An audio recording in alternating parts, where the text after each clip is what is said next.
What if I told you that not every thought in your mind is your own, that some whispers come from an unseen enemy, subtle, persistent, and dangerous? Are you sure you can tell the difference? If these words stir something within you, if they awaken a sense that the battle of the mind is more real than we often dare to admit, then I urge you, walk with us a little longer. Subscribe not merely to a channel, but to a journey of uncovering unseen truths. And share your thoughts below. Your voice may be the spark that lights another's path. The mind is no neutral ground. It is a field where unseen forces move with quiet purpose. Every thought that rises, every impulse that stirs, does not come solely from within. There are voices, subtle, persistent, that seek to shape the soul by influencing the mind. These forces do not wage war in the open, they prefer the shadows. Their weapons are not swords, but suggestions, not shouts, but whispers. It is not the obvious lie that endangers a man, but the half-truth that bends his thinking ever so slightly. They slip in through the cracks of anxiety, feeding small doubts that grow into towering fears. A passing thought, unexamined, unchecked, can be the seed of despair or pride. This is just how I feel, we tell ourselves, unaware that the thought may have been gently placed there by hands we cannot see. Their craft lies in distortion. They do not erase the truth but twist it, so what is good seems dull, and what is evil appears reasonable. They do not demand rebellion, they suggest compromise. It is a battle of influence, not force, a war of quiet manipulation. And the greatest danger? The mind rarely realizes it is under siege. The enemy's aim is not to overtake the mind in a moment, but to nudge it, inch by inch, until one day the soul finds itself standing far from the light it once knew, all because it mistook a whisper for its own voice.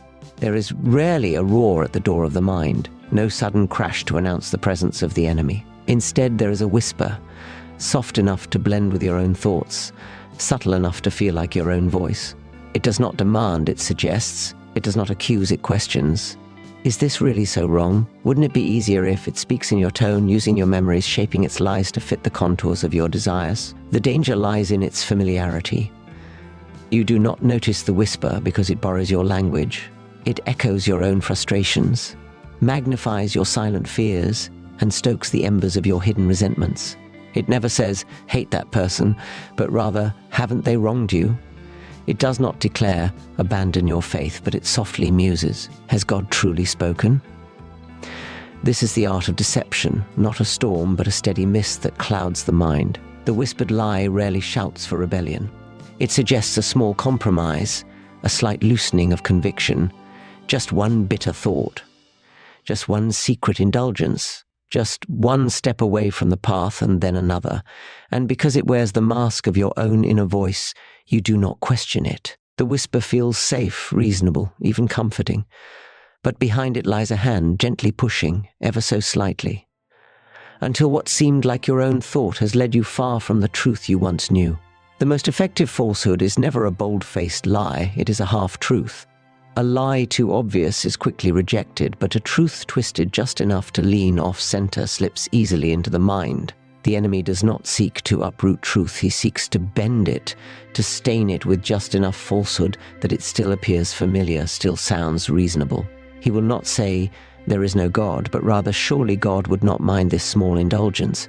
He will not declare, sin is good, but he will murmur, isn't this only natural? It is not a call to rebellion, but a suggestion of moderation, a voice urging you not to abandon the path, only to loosen your grip on it. This distortion works because it feels safe. A half-truth dresses itself in the language of wisdom, offering excuses that seem compassionate or practical. Shouldn't you look after yourself first? Isn't this simply the way the world works? The mind, if unguarded, begins to weave these twisted threads into its own understanding, slowly reshaping convictions into something softer, more flexible.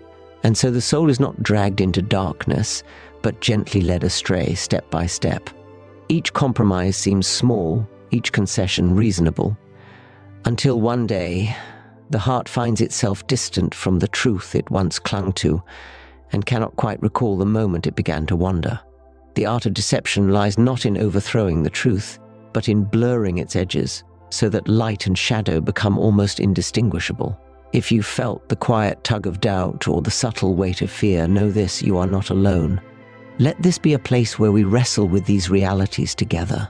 Leave a comment, speak of the battles you face, so others may find courage in your honesty.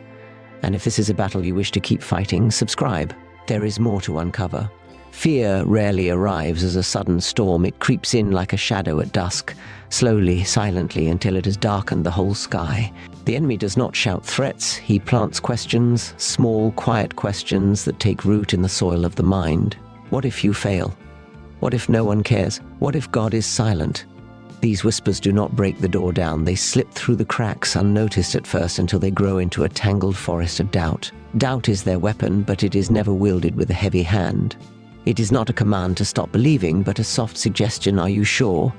They do not demand that you abandon your faith. They simply ask if your prayers have been answered lately. They do not declare that you are alone. They merely wonder why you feel unseen. It is a slow unraveling, thread by thread, until the once strong fabric of trust seems fragile and worn. And fear is their finest tool. It does not roar, it whispers. It does not drag you down, it gently tugs at your thoughts. What if becomes the echo in your mind, and before long, the fear feels like your own voice, your own reasoning. The enemy knows that a terrified soul need not be pushed into despair. It will walk there willingly if it believes the danger is real. Thus, fear and doubt work hand in hand, not by force, but by suggestion, leading the soul to question the very ground on which it stands. The enemy does not always seek to destroy your faith. Sometimes he only needs to distract it. He knows that a mind too busy, too noisy, too hurried will struggle to hear the still, small voice of God. He does not demand that you renounce your prayers. He simply fills your days with so much urgency that prayer becomes an afterthought.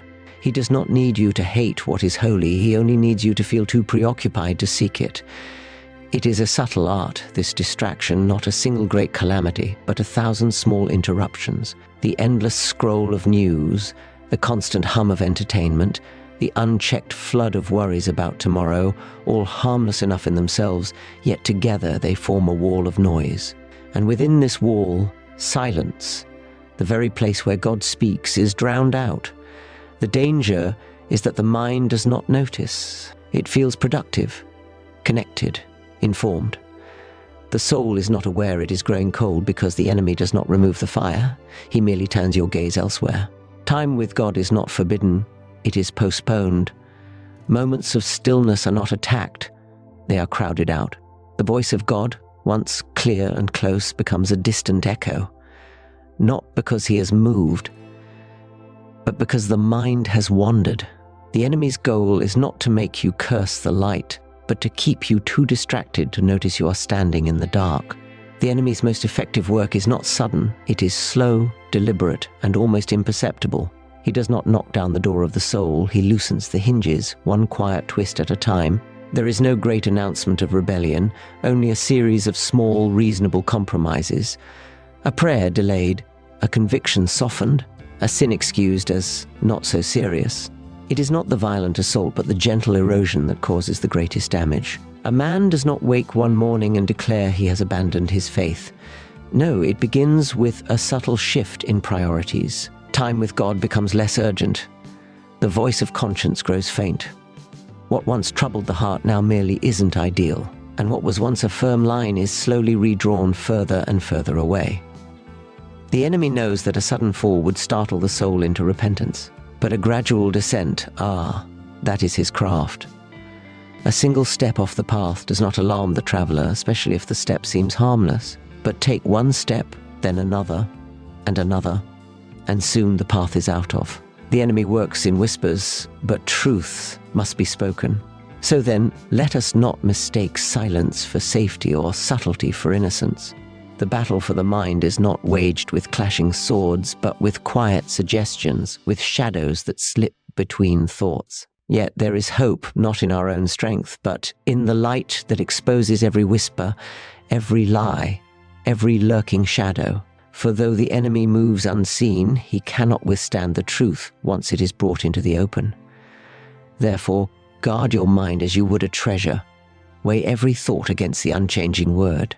And remember this, The smallest flame of truth will always outshine the deepest darkness. It is not the noise of the enemy that destroys a soul, it is the soul's silence in the face of it